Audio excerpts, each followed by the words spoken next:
Assalamualaikum warahmatullahi wabarakatuh. Halo teman-teman mahasiswa di seluruh Indonesia, khususnya angkatan 2023.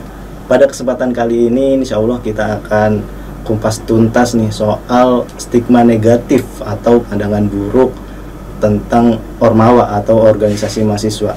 Sebenarnya organisasi mahasiswa ini masih relevan enggak sih dibutuhin, atau emang udah nggak diperluin lagi nih di era saat ini? Baik, sebelumnya perkenalkan, saya Ganu Satria Pratama. Saya staf di Departemen Kajian Kelompok Studi Ekonomi Islam. Di sini saya nggak sendirian, saya ditemani oleh Kak Roy. Beliau ini merupakan seorang yang aktif berorganisasi, tapi beliau ini bisa membagi waktunya dengan baik. Nah, semoga Kak Roy ini bisa sharing-sharing seputar pengalaman dalam berorganisasinya ke kita nih. Semoga kita mendapatkan banyak pengetahuan. Oke, sebelumnya kita sapa-sapa dulu nih ya Kak Roy. Halo Kak Roy.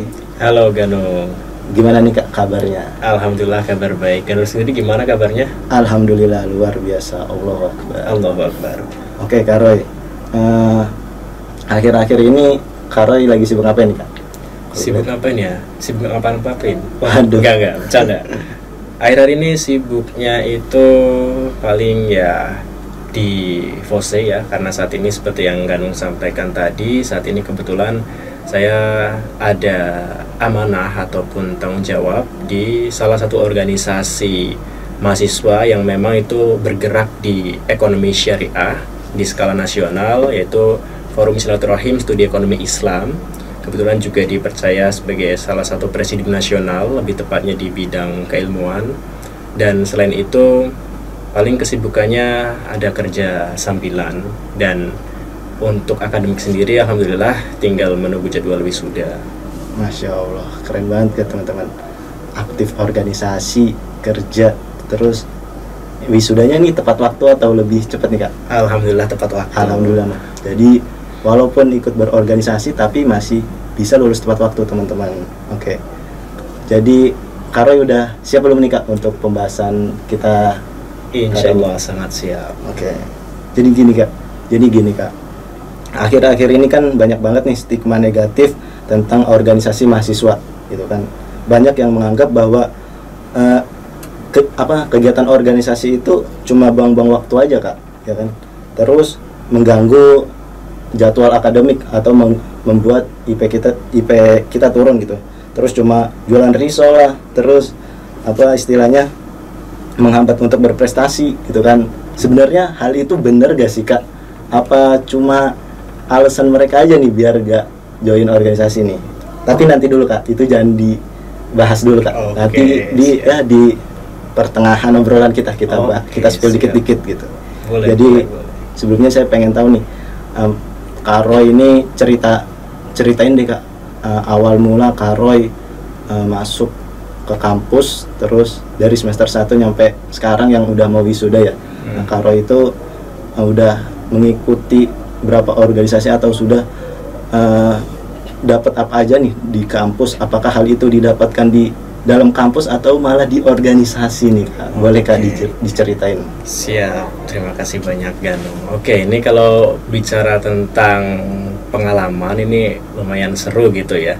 Dulu itu pas awal masuk ke kampus itu kayak saya ingin melakukan sesuatu yang itu sebenarnya jadi penyesalan di masa lalu gitu ya. Penyesalan di masa lalu itu dulu ketika masih SMK itu ikut organisasi juga tapi pasif gitu, cuman kayak ikut-ikutan doang, dan kayak pas lulus itu nyesel karena kayak nggak dapat esensinya gitu. Nah, ketika lanjut kuliah itu kayak jadi ajang balas dendam gitu ya atas kesalahan saya di masa lalu tuh. Bahkan dulu itu pas masih jadi mahasiswa baru itu saking ambisnya itu sempat kepikiran pengen ikut lebih dari 3 organisasi gitu. Tapi setelah dipikir-pikir lagi, kayaknya kapasitas saya nggak bisa membagi waktu sebanyak organisasi itu gitu, karena bukan tentang kuantitasnya, tapi ya bagaimana kita bisa berprogres di organisasi gitu. Artinya kalau banyak tapi nggak bisa seimbang kan juga kurang baik. Nah, akhirnya waktu itu karena sebuah ketidaksengajaan gitu ya, dulu pas masih awal-awal maba itu ceritanya saya sering hunting event untuk dapat sertifikatnya aja gitu. Nah, salah satunya itu saya nyasar dalam tanda kutip gitu ya, itu ke salah satu event dari KSEI gitu, kelompok studi ekonomi Islam di UNJ. Nah, di situ tiba-tiba saya mendengar salah satu pemateri gitu menyampaikan tentang urgensi ekonomi syariah gitu. Nah, kebetulan ada organisasi yang memang bisa mewadahi bagaimana saya bisa berprogres gitu dalam ekonomi syariah tadi gitu. Oleh karena itulah akhirnya saya memutuskan untuk ikut kelompok studi ekonomi Islam atau satu. Nah, tapi di sini yang digarisbawahi, kalau misalkan teman-teman itu mau ikut organisasi, ikutlah organisasi yang memang itu sesuai sama passion teman-teman, sesuai dengan interest ataupun minat teman-teman gitu. Karena kalau ada statement bahwa organisasi membosankan ataupun organisasi tidak menarik, itu artinya passion ataupun ketertarikan teman-teman atau interestnya itu bukan di situ gitu. Artinya teman-teman cuma ikut organisasi itu. Makanya kalau teman-teman ikut organisasi yang sesuai sama passion dan sesuai sama interest dari teman-teman, pasti nggak bakal membosankan, bahkan lebih seru karena kita bisa berprogres di sana. Nah, itu yang saya rasakan ya ketika awal-awal akhirnya masuk ke organisasi. Kalau ditanya tadi berapa organisasi, saya cuma fokus di satu organisasi, tapi alhamdulillah berjenjang gitu ya, mulai dari di tingkat kampusnya, kemudian sekarang sampai di tingkat nasional gitu, dan masih pada organisasi yang serumpun gitu. Dan kalau ditanya apa yang didapetin, banyak banget gitu ya. Itu bahkan ya hal-hal seperti magang tadi gitu ya, itu sedikit banyak juga saya dapetin relasinya itu dari organisasi gitu. Saya bisa mendapatkan kemudahan untuk internship itu dari koneksi yang ya saya dapatkan gitu di organisasi. Nah, itu salah satu, baru di spill satu tuh itu kan benefitnya ikut organisasi itu tadi. Selain relasi, tentunya juga kalau ditanya apalagi banyak gitu ya, karena kalau kita kuliah, kenapa IP itu cuma ada 4 karena sisanya 96 sisanya itu ada di luar kelas gitu. Cuman di kelas itu cuma ada 4 gitu ya, karena 96-nya ada di luar kelas. Nah, itulah salah satunya kita bisa explore di organisasi gitu. Kita bisa dapat banyak pengalaman yang bisa mengasah soft skill dan juga hard skill tentunya ya, seperti public speaking, time management gitu ya, dan juga leadership, dan masih banyak lagi gitu ya. Bahkan kalau teman-teman suka ngedesain dan pengen nambah portofolio pun di organisasi bisa gitu buat dijadikan untuk nambah portofolio gitu. Bahkan ya kalau bicara benefitnya mungkin nanti bisa kita explore lagi gitu ya. Yang jelas banyak, dan apakah menghambat? Tentunya tidak gitu ya, karena kembali lagi ya, organisasi ini justru menjadi wadah kita untuk bisa mengeksplorasi kemampuan kita, minat dan bakat sebelum nantinya kita lulus dari kampus dan terjun ke dunia yang sebenarnya gitu. Masya Allah, baru satu pertanyaan aja udah dipatahin nih tentang stigma buruk oleh Kak Roy. Kayak keren banget ya. Jadi organisasi ini banyak membawa benefit atau keuntungan bagi para mahasiswa, salah satunya tadi magang, terus kita bisa melatih public speaking, manajemen waktu yang baik. Itu semua bisa kita dapatkan karena ikut organisasi di kampus. Oke, Kak Roy, kita jadi di sini saya mewakilkan pertanyaan dari teman-teman mahasiswa baru nih, Kak Roy. Ada beberapa pertanyaan yang nitip ke saya nih. Sebenarnya organisasi bagi mahasiswa itu penting gak sih? Apalagi untuk maba yang masih baru banget nih ngerasain dunia kampus nih, Kak. Jadi maba ini kan belum istilahnya mereka baru terjun atau baru ngerasain dunia kampus, dan mereka nggak tahu apa-apa gitu kan. Apakah organisasi mahasiswa ini penting bagi maba atau udah nggak penting atau malah nggak dibutuhin lagi nih di era saat ini? Oke, kalau ditanya penting atau enggak, tentu penting gitu ya. Tapi tentu jawaban setiap orang sesuai dengan preferensi masing-masing gitu kan. Tapi kalau ditanya ke saya apakah penting, menurut saya penting gitu. Kenapa penting? Karena misalkan Ganung sebagai mahasiswa baru nih gitu, ada pilihan untuk jadi mahasiswa yang kupu-kupu alias kuliah pulang, berangkat kuliah cuman buat kelas, setelah kelas langsung pulang. Dan pilihan kedua adalah Ganung bisa menambah kegiatan-kegiatan positif dan produktif gitu, salah satunya melalui organisasi gitu kan. Tentu Ganung bakal milih yang kedua gitu kan, karena bisa menambah experience gitu ya, pengalaman, dan tentunya bisa mengeksplorasi hal-hal yang sebelumnya nggak bakal didapetin kalau cuma di kelas gitu kan. Ini di sini saya ingin sedikit menyampaikan semacam pandangan gitu ya, pandangan tentang apakah masih penting ataupun relevan apa enggak gitu ya sekarang organisasi.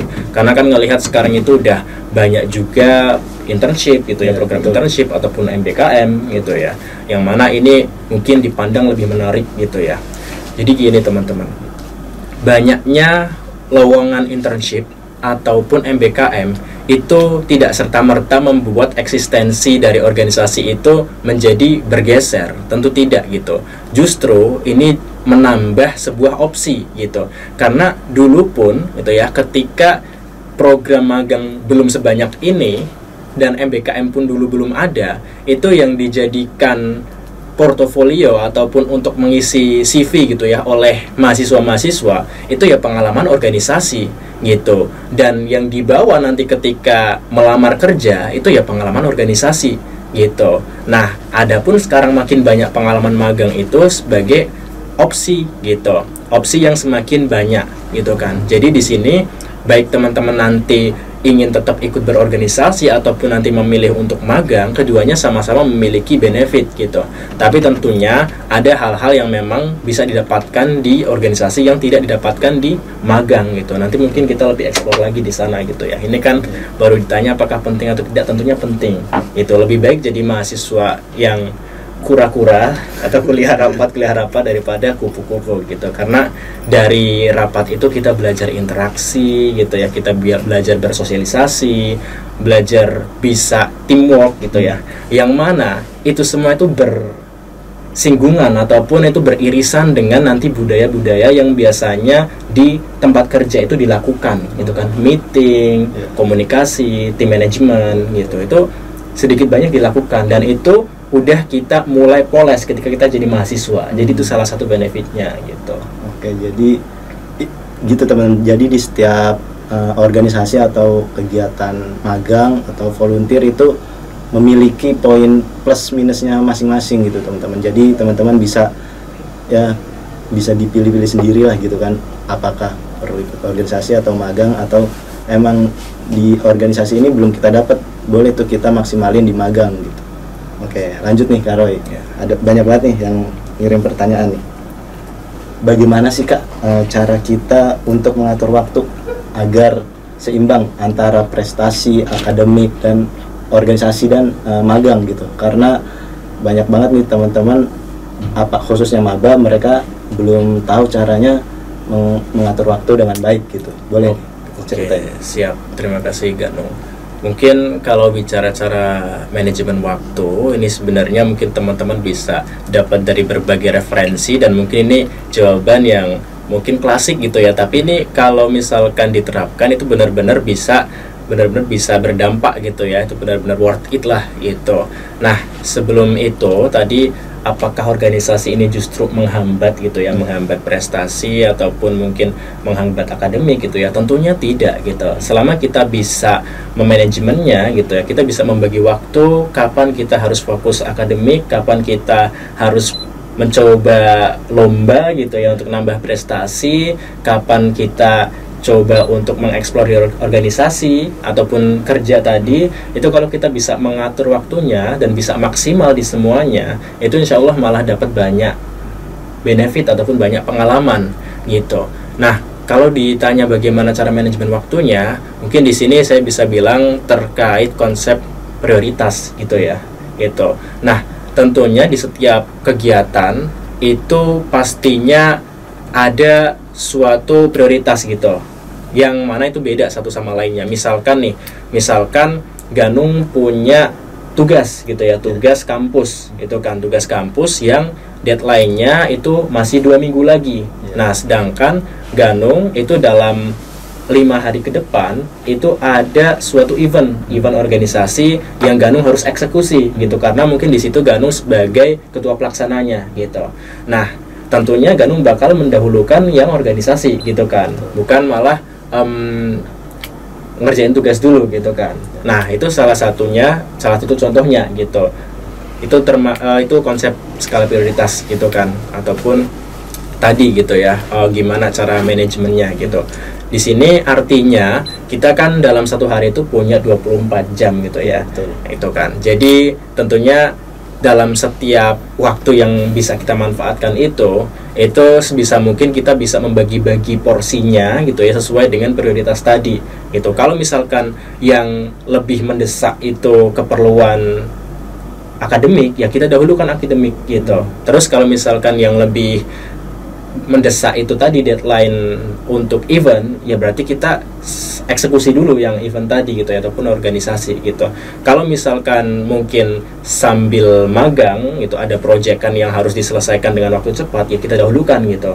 Artinya di sini selama kita bisa tahu apa yang kita kerjakan lebih dahulu dan apa yang bisa kita tunda ataupun bisa kita delegasikan ke orang lain, itu bisa menjadi salah satu konsep bagaimana kita mengatur waktu gitu. Misalkan dalam hal ini mungkin sedikit cerita aja gitu ya. Misalkan di sini saya memiliki 3 peran sekaligus gitu ya, gitu dalam beberapa tahun berkuliah ini gitu ya.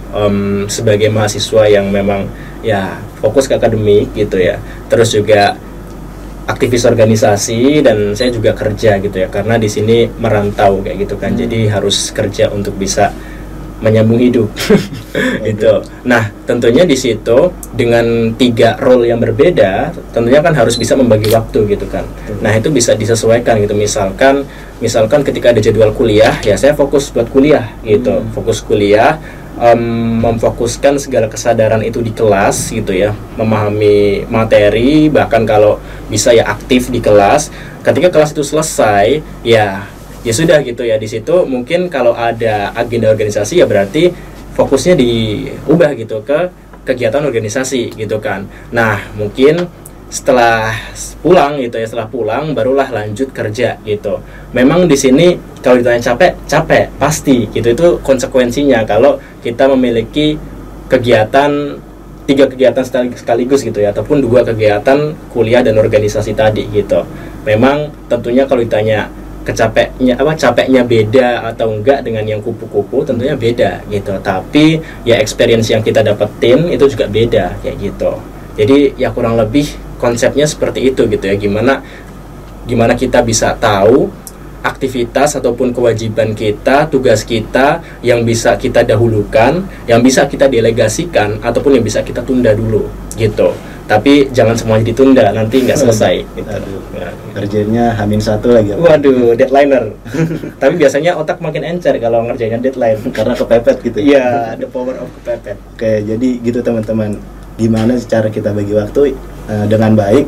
Ya dengan cara mengikuti banyak kegiatan. Salah satunya organisasi, lomba-lomba, atau ada tugas dari kampus atau magang. Dengan kita mengikuti banyak kegiatan itu, kita akan bisa melatih time management kita nih, atau manajemen waktu kita dengan baik. Karena kalau cuman ikut satu kegiatan atau cuman istilahnya belajar di kelas doang ya Kak, itu kan kita nggak ada kegiatan dan akhirnya malah nggak bisa ngebagi waktu kita dengan baik karena nggak ada kegiatan yang pengen kita lakuin gitu. Betul. Kan. Apa yang mau kita bagi gitu kan? Itu. Oke.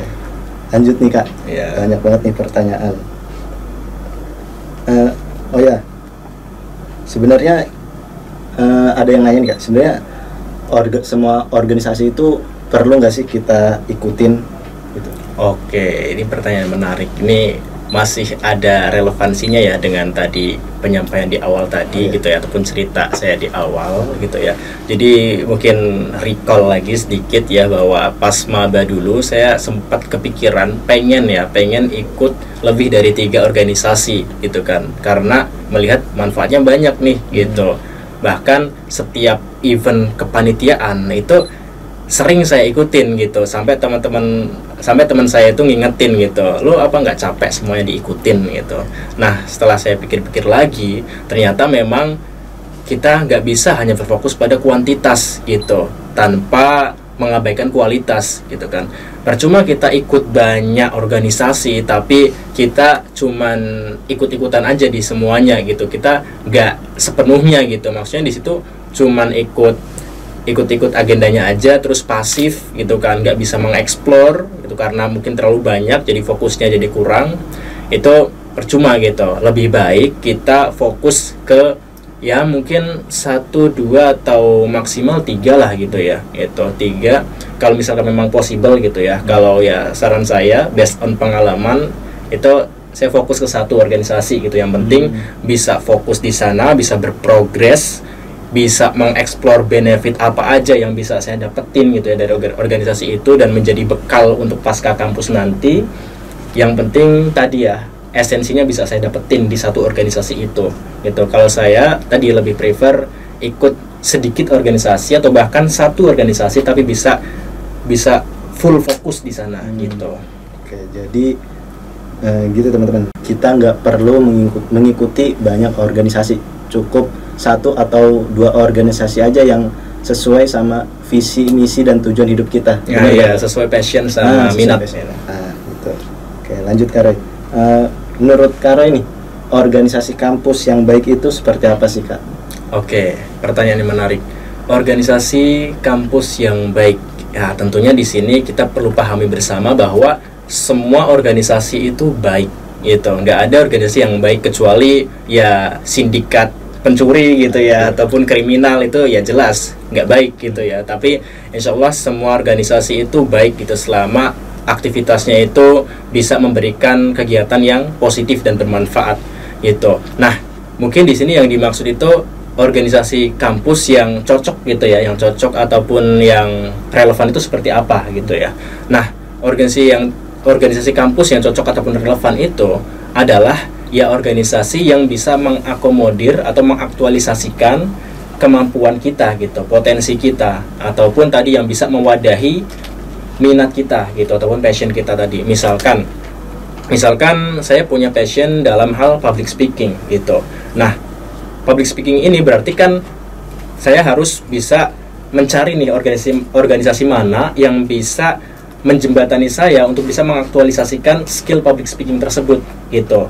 Dan dalam hal ini saya mendapatkan kesempatan itu di organisasi yang saya ikutin gitu, dengan menjadi moderator, dengan menjadi MC, bahkan ya alhamdulillah untuk saat ini bisa berkesempatan gitu ya. Saat ini udah kurang lebih pernah menjadi pembicara gitu ya di berbagai kampus gitu ya. Itu kurang lebih sudah sekitar lebih dari 30 event mungkin ya itu. Dan itu semua saya dapetin pengalamannya itu dari organisasi gitu, nggak tiba-tiba ujuk-ujuk bisa menjadi pemateri gitu kan. Itu tentunya harus punya track recordnya kan. Nah, itu cuman salah satu tuh kan. Kalau kita bisa mengaktualisasikan diri kita di organisasi yang kita ikuti itu, ya insya Allah nanti pintu rezeki itu bisa datang dari mana saja gitu. Nah, jadi kalau ditanya organisasi yang baik seperti apa ataupun yang bagus, jawabannya organisasi yang relate ataupun sesuai dengan passion kita, sesuai dengan minat kita, dan sesuai dengan apa yang ingin kita capai gitu. Dalam hal ini ya mungkin future goal gitu ya, ataupun tujuan baik dan jangka pendek ataupun jangka panjang gitu. Oke, jadi organisasi yang baik itu yang bisa mengasah potensi diri kita gitu ya. Baik itu dari soft skill ataupun hard skillnya ya. Betul.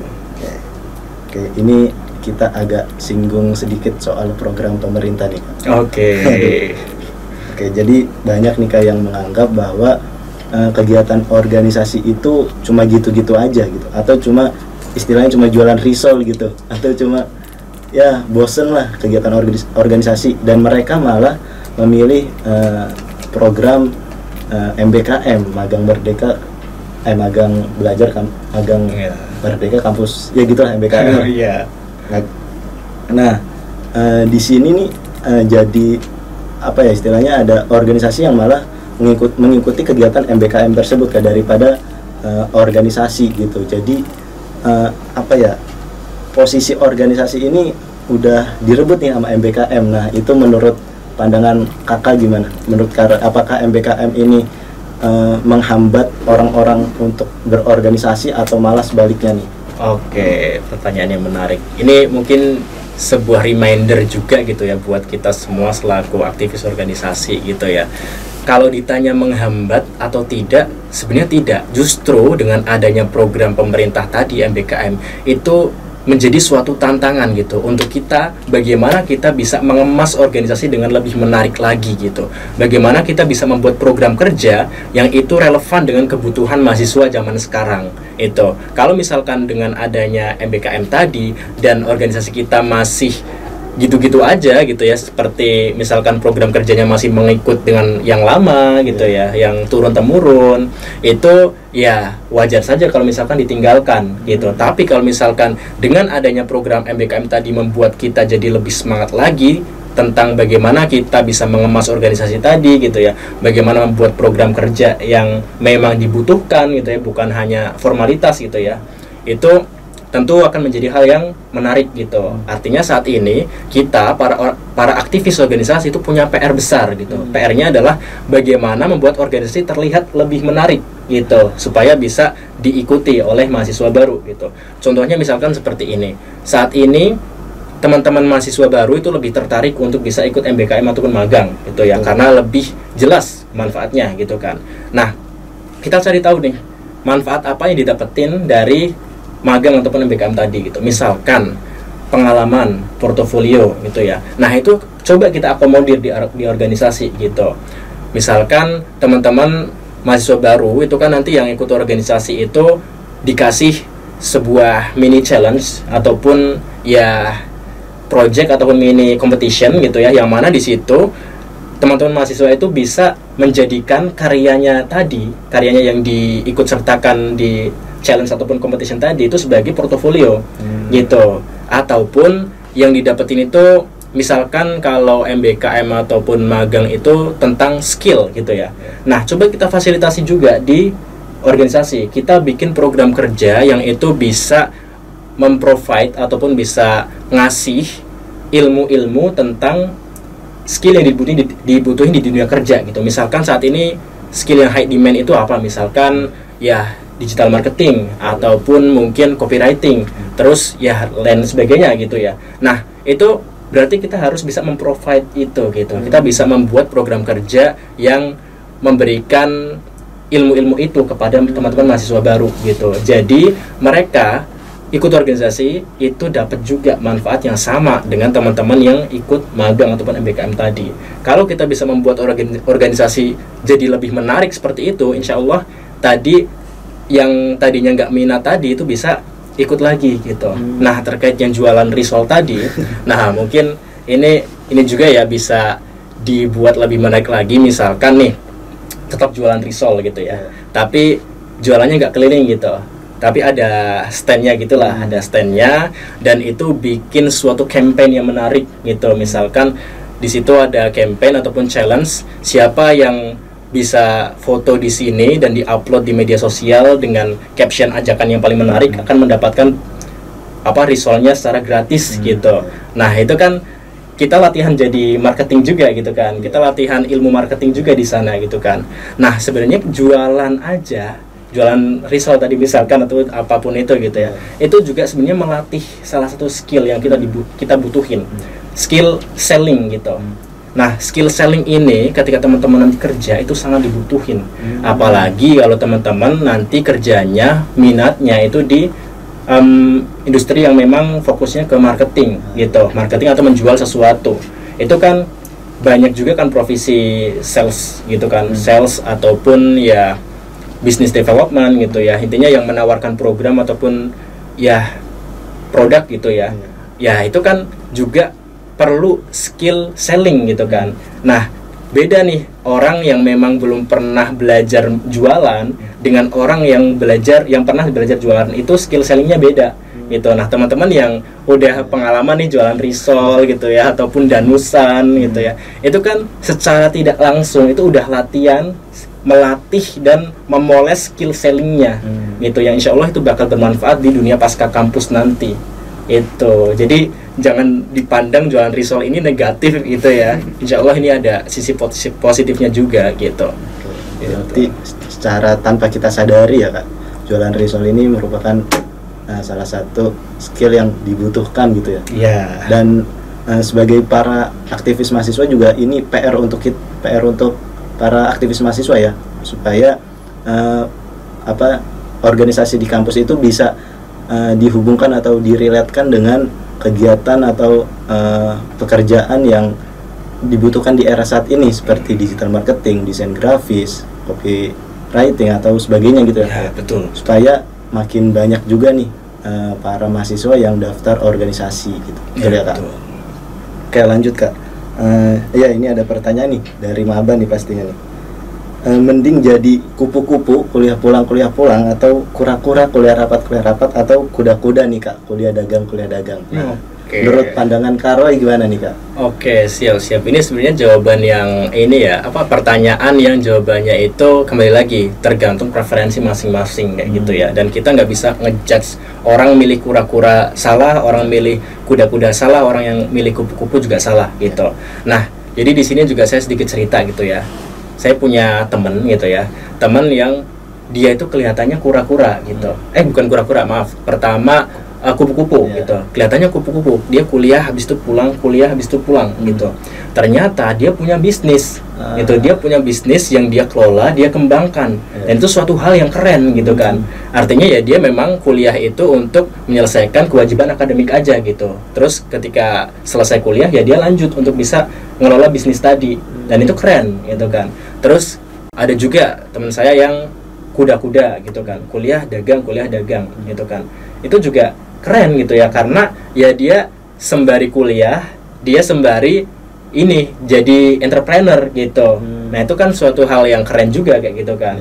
Terus kura-kura. Nah, kura-kura ini juga tadi yang sempat saya sampaikan gitu ya. Dengan mengikuti berbagai kegiatan rapat organisasi gitu ya. Kita sedikit banyak itu membiasakan diri dengan budaya di perusahaan gitu, yang mana ya ada meeting, ada komunikasi dengan sesama pengurus gitu ya, ataupun sesama karyawan gitu ya. Terus juga kita melatih bagaimana kita bisa teamwork gitu ya.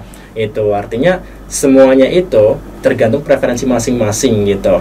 Nah, yang salah itu misalkan gini, milih kupu-kupu, tapi benar-benar kalau kata anak Jaksel literally kupu-kupu gitu. Jadi dia habis kuliah pulang, tidur ataupun nonton film rebahan, terus besoknya kuliah lagi, pulang lagi, tidur lagi atau nonton film begitu terus direpetisi. Nah, itu yang salah gitu, karena ya kegiatannya bisa dibilang ya maaf anfaedah gitu ya.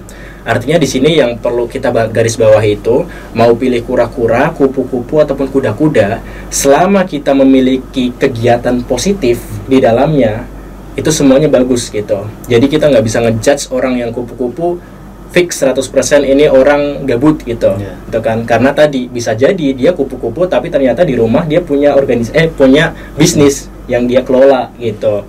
Nah, jadi seperti itu mungkin. Jadi poin pentingnya tadi tentang produktivitas tadi gitu. Apapun yang kita pilih, selama kita punya kegiatan yang produktif dan positif, itu baik gitu. Oke, jadi nggak masalah ya teman-teman untuk memilih kupu-kupu, kura-kura atau kuda-kuda nih. Yang penting di dalam kegiatan tersebut gitu, itu ada nilai positif yang bisa membangun pengalaman atau skill teman-teman gitu.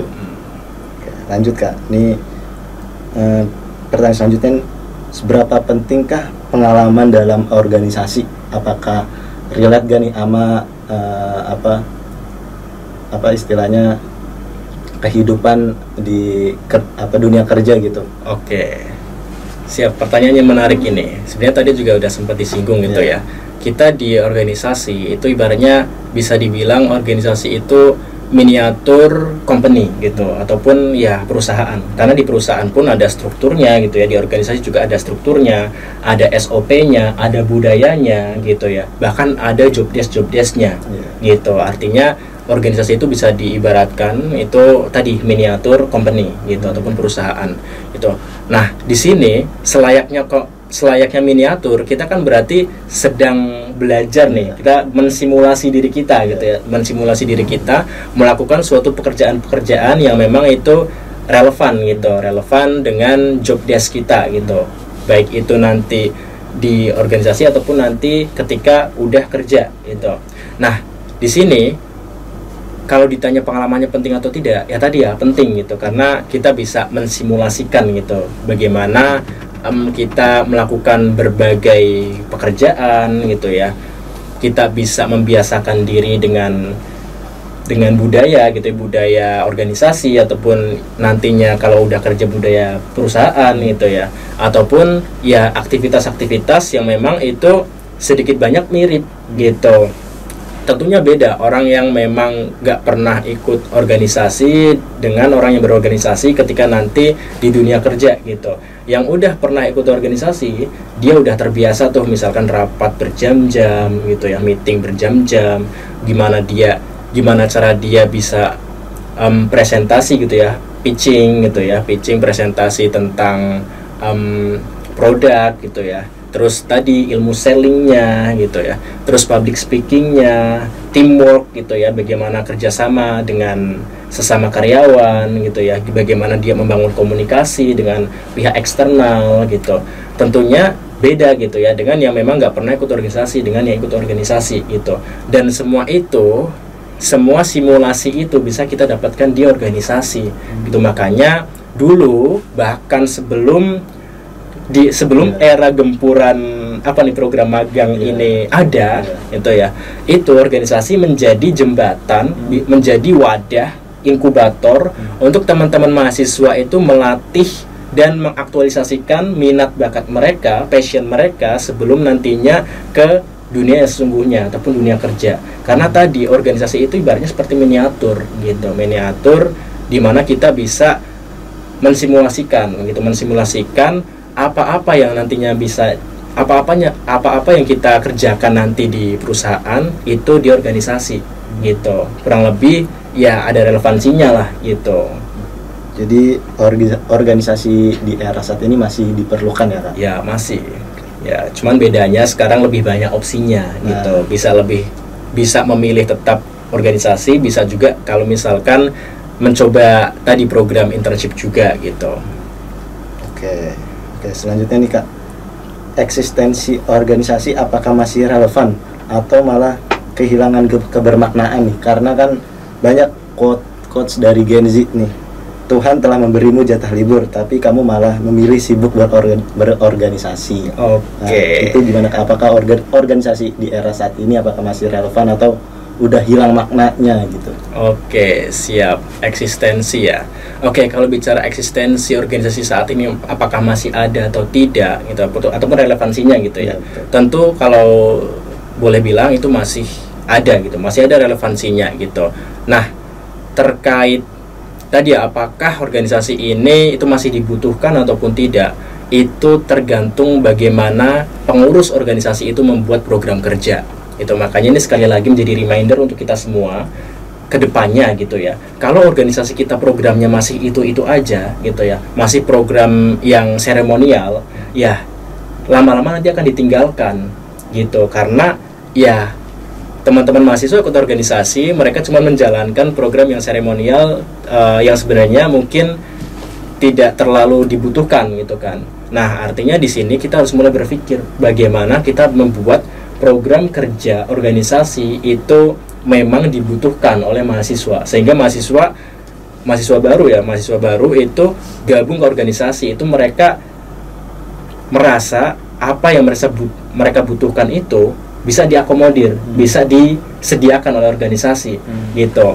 Nah, dalam hal ini organisasi yang saya ikuti itu udah mengakomodir itu gitu ya. Salah satunya ya KSEI gitu ya. KSEI udah mengakomodir itu karena di KSEI juga ada program untuk bisa berprestasi gitu ya. Bagaimana kita dilatih coaching gitu ya. Ada coachingnya. Dulu itu sempat ada coaching public speaking gitu ya. Coaching juga terkait Olimpiade Ekonomi Syariah gitu.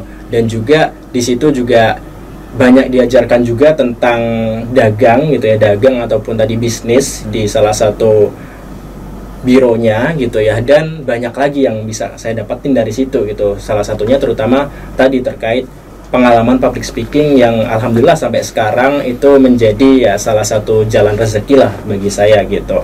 Artinya di sini tadi ya, kalau bicara relevansi organisasi itu menjadi suatu PR untuk kita gitu, untuk bisa kembali merelevansikan organisasi dengan apa yang dibutuhkan mahasiswa saat ini gitu. Karena kalau kita nggak mencoba mentransformasikan organisasi kita, lama-lama akan ditinggalkan karena lebih banyak program yang bisa mengakomodir gitu, mengakomodir kebutuhan teman-teman mahasiswa gitu.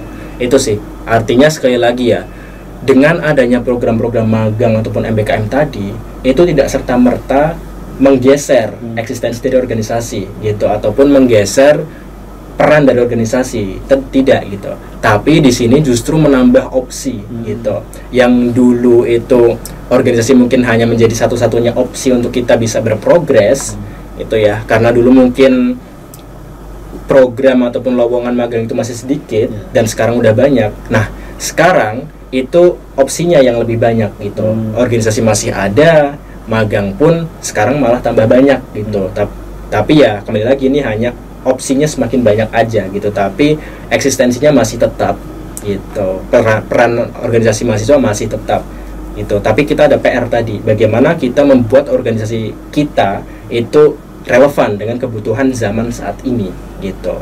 Oke, berarti eksistensi organisasi ini masih relevan ya Kak, masih dibutuhkan di era saat ini. Tapi dengan program dari pemerintah MBKM itu justru menambah opsi, menambah pilihan kita itu kan untuk berorganisasi dan melakukan kegiatan magang gitu. Apa hal yang belum kita dapatkan di organisasi itu bisa kita dapatkan di program magang seperti itu ya Pak. Pun sebaliknya gitu. Apa yang tidak kita dapatkan di magang itu bisa kita dapatkan di organisasi.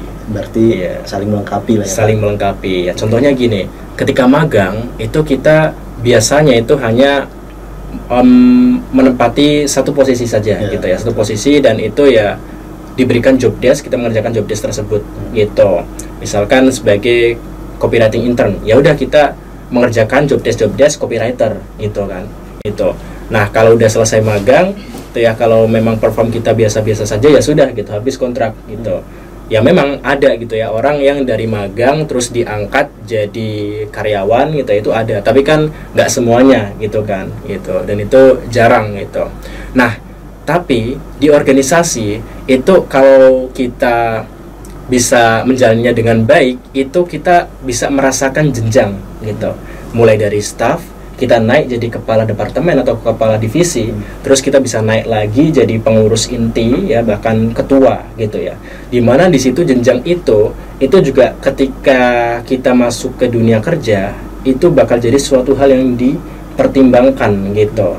Itu karena di situ tentunya ada prosesnya, ada progresnya dari kita hanya sebagai pengurus biasa, sebagai staff sampai menjadi leader gitu. Tentunya itu ada proses yang harus dilalui, dan itu dalam proses itu tentunya ada hal yang bisa kita jadikan bekal gitu ya, entah itu soft skill ataupun hard skill gitu. Dan jenjang itu tentunya di organisasi lebih fleksibel gitu ya, ataupun ya kita lebih possible mendapatkannya dibandingkan dengan ketika kita intern gitu. Kan jarang gitu ya orang yang intern nih terus dia nanti naik jadi manajer gitu kan. Itu kan ya mungkin kalau misalkan ada case-nya mungkin kasih tahu aja gitu ya. Mungkin ada, mungkin tapi kan sedikit.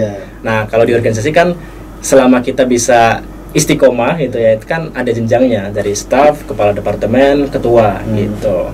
Dan di situ juga kita bisa mengeksplorasi banyak hal gitu. Misalkan di organisasi itu kalau kita punya ide program kerja itu bisa dieksekusi itu. Nah, tapi kalau di perusahaan mungkin kita punya ide nih gitu, tapi ya bakal dipertimbangkan dulu gitu sama pihak manajemen dan lain sebagainya gitu ya. Artinya lebih banyak pertimbangannya gitu kalau di perusahaan. Nah, kalau di organisasi kita punya ide program, selama kita punya argumen yang kuat, kita bisa eksekusi gitu. Oke, keren. Selanjutnya nih Kak, ada pertanyaan nih, ini dari teman saya sebenarnya.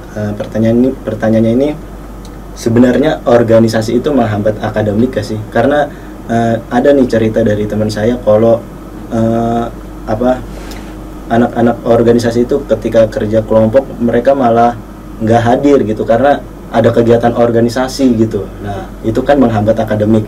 Nah menurut pandangan Kak Roy nih, sebenarnya organisasi itu menghambat akademik gak sih? Oke, aduh, kalau ditanya gini takut jadi nanti apa flexing nih.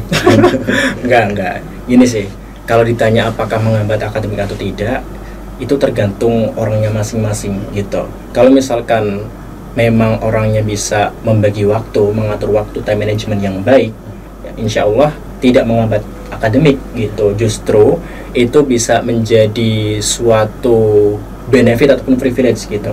Karena anak-anak organisasi ini biasanya personal brandingnya lebih dapat gitu. Di kelas itu dia bakal lebih dikenal gitu kan. Dia lebih bisa outstanding ya kan. Apalagi ya kita sering komunikasi sama dosen gitu kan. Nah itu mungkin akan lebih dikenal lagi kayak gitu kan. Itu dibanding dengan yang tidak ikut organisasi, mungkin seperti itu gitu ya. Nah terkait apakah menghambat atau tidak, ya alhamdulillah kalau boleh sedikit cerita, saya organisasi juga jalan gitu ya. Bahkan ya alhamdulillah saat ini sampai di organisasi nasional gitu ya. Akademik pun ya alhamdulillah atas izin Allah gitu ya, alhamdulillah IPK saya di atas 3,5 gitu ya, di atas 3,5 ya alhamdulillah. Nah itu semua kan tentunya bisa mematahkan ya stigma organisasi menghambat akademik gitu kan ya. Dan alhamdulillah juga ya saya bisa menyelesaikan studi dengan tepat waktu gitu ya. Itu juga mematahkan stigma lagi ya kalau misalkan semua anak organisasi itu kuliahnya lulusnya telat gitu kan. Tuh artinya di sini kembali lagi ke orangnya masing-masing. Selama dia bisa mengelola waktu dengan baik gitu ya, time management yang baik, insya Allah tidak akan menghambat akademik gitu. Dan mungkin di sini yang perlu digarisbawahi itu terkadang memang tidak selalu yang lulus tepat waktu itu lebih baik dibandingkan dengan yang lulusnya tidak tepat waktu gitu. Yang baik itu adalah ataupun yang lebih cocok itu adalah kita lulus di waktu yang tepat gitu. Kan terkadang ada orang yang buru-buru lulus untuk ngejar tepat waktu, tapi ternyata dia belum punya cukup bekal untuk ke dunia kerja gitu kan. Jadi lebih baik kita lulus di waktu yang tepat daripada kita memaksakan untuk tepat waktu kalau misalkan belum punya bekal gitu. Kalau udah punya bekal dan bisa tepat waktu itu jauh lebih baik lagi kayak gitu. Jadi tadi kesimpulannya, apakah organisasi menghambat akademik? Tidak gitu menurut saya. Gitu teman-teman. Jadi mahasiswa itu sebenarnya nggak mengganggu akademik gitu, justru malah memberikan nilai yang positif gitu. Justru kita malah dikenal oleh dosen atau kita memiliki banyak pengalaman yang belum didapatkan oleh teman-teman kita yang nggak ikut organisasi gitu. Oke Kak Roy, ini pertanyaannya agak teknis tentang organisasi. Bagaimana tanggapan Kak Roy tentang anggaran organisasi yang selalu kurang gitu? Karena banyak teman-teman aktivis mahasiswa yang mereka ingin melakukan kegiatan, mereka melakukan pet promote yang justru itu malah kalau di dalam Islam itu kan bertentangan dengan kaidah Islam gitu ya kan.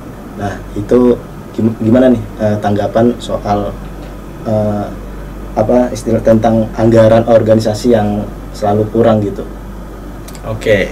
Ini sebenarnya kayaknya semua organisasi memiliki tantangan ini ya gitu. Karena ya memang perlu kita pahami ya bahwasanya organisasi ini adalah non-profit ataupun nirlaba gitu ya. Kita di sini beda sama bisnis gitu ya. Kita di sini organisasi yang mana memang ya tujuannya adalah melaksanakan program-program kerja gitu ya, bukan ya mencari uang gitu. Kalaupun ada departemen yang memang khusus untuk mempersiapkan dana usaha gitu ya ataupun dagang gitu ya, itu tentunya beda skalanya dibandingkan dengan memang instansi yang fokus ke bisnis gitu. Jadi organisasi ini concernnya adalah nirlaba tadi ataupun non profit gitu.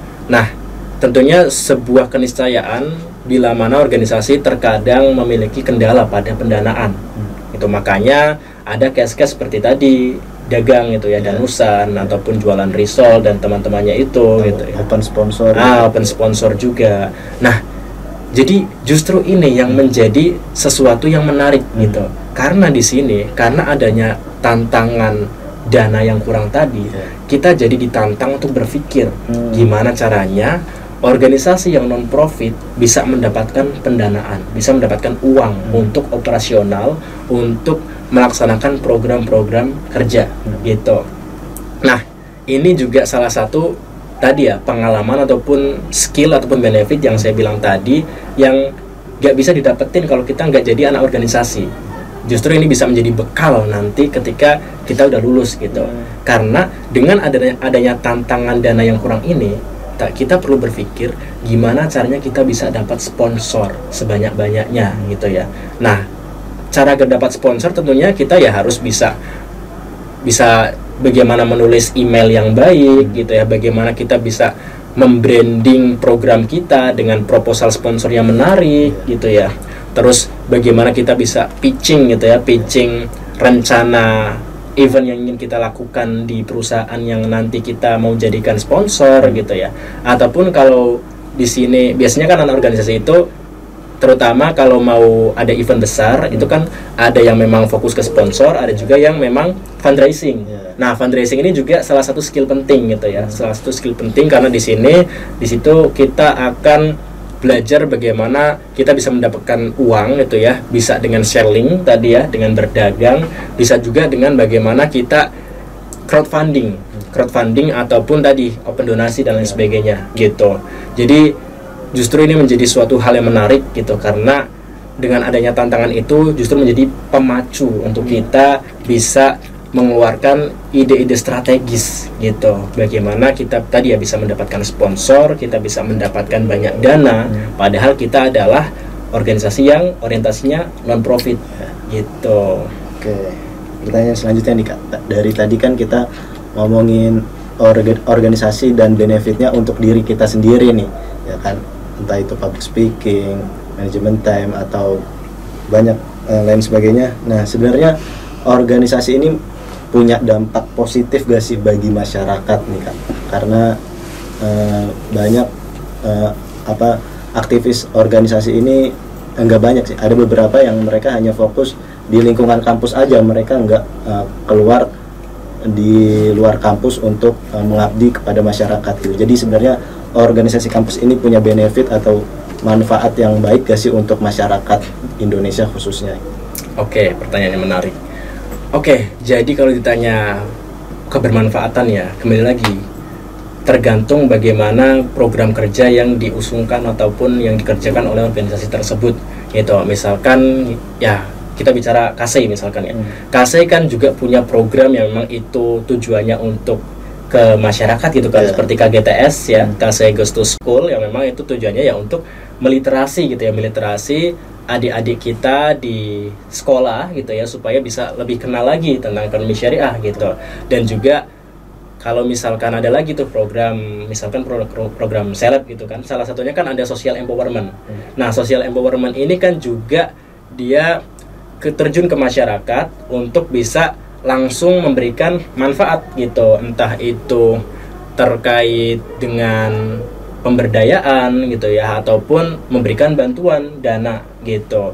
Nah, di sini tentunya kebermanfaatan itu pasti bakal terasa gitu. Nah, bahkan juga ya kalau tidak salah, kalau tidak salah sih memang ini ya, memang faktanya gitu ya, di KASEI juga ada BMT-nya gitu kan. Nah, BMT itu kan juga ada program charity gitu kan, program charity untuk panti sosial kah gitu, ataupun ya rumah anak yatim kah gitu. Nah, itu kan artinya organisasi juga memberikan dampak yang positif gitu, manfaat ke masyarakat sekitar gitu. Nah, apakah semua organisasi seperti itu? Ya, kembali lagi gitu ya. Kalau misalkan semua organisasi punya program yang memang orientasinya manfaat ke masyarakat, berarti semua organisasi bisa menjawab pertanyaan tadi gitu. Gitu. Oke, keren. Berarti nggak cuma organisasi ini penting untuk diri kita, dan justru malah bisa berdampak untuk masyarakat juga ya. Oke, jadi sampai segitu teman-teman pembahasan kita pada kesempatan hari ini. buat teman-teman yang masih oh ya, teman-teman ini jadi tertarik gak sih untuk ikut organisasi, atau malah nggak tertarik nih, karena kan tadi udah dijelaskan nih benefit yang diberikan oleh Kak Roy gitu, yang beliau ini dari semester 1 sampai semester 8 ini lulus tepat waktu dan mengikuti banyak organisasi gitu, yang satu organisasi tapi difokusin dan sampai ke tingkat nasionalnya gitu teman-teman. Jadi untuk teman-teman mahasiswa baru yang masih bingung mau join organisasi atau enggak, itu dipikir-pikir lagi deh, karena banyak banget benefit yang didapetin ketika teman-teman mengikuti organisasi mahasiswa seperti itu. Oke Kak Roy, mungkin Kak Roy punya closing statement gak nih, atau saran untuk para mahasiswa di seluruh Indonesia, khususnya angkatan 2023 nih, supaya mereka ini tertarik nih dengan dengan organisasi mahasiswa yang ada di kampusnya masing-masing gitu. Mungkin dari Kak Roy ada nggak nih closing statement atau saran untuk para mahasiswa supaya mereka aktif dan join atau bergabung dengan organisasi mahasiswa yang ada di kampus mereka masing-masing. Oke, siap. Terima kasih banyak Ganung. Teman-teman, kehidupan kampus itu tidak lama gitu ya, hanya 4 tahun yang tepat waktu gitu ya, tapi ya intinya tidak lama gitu ya. Dengan waktu yang sedikit itu akan sangat disayangkan kalau misalkan teman-teman tidak menggunakannya untuk mengeksplor diri teman-teman. Dan privilege sebagai mahasiswa itu adalah sesuatu yang spesial gitu ya, yang mana kalau teman-teman udah nggak jadi mahasiswa lagi, itu nggak bisa dapat privilege tersebut gitu. Makanya selama teman-teman menjadi mahasiswa, silakan eksplor sebanyak-banyaknya apa yang bisa dieksplor di kampus gitu. Salah satunya dengan mengikuti organisasi. Karena seperti yang saya sampaikan tadi, kenapa IPK hanya 4?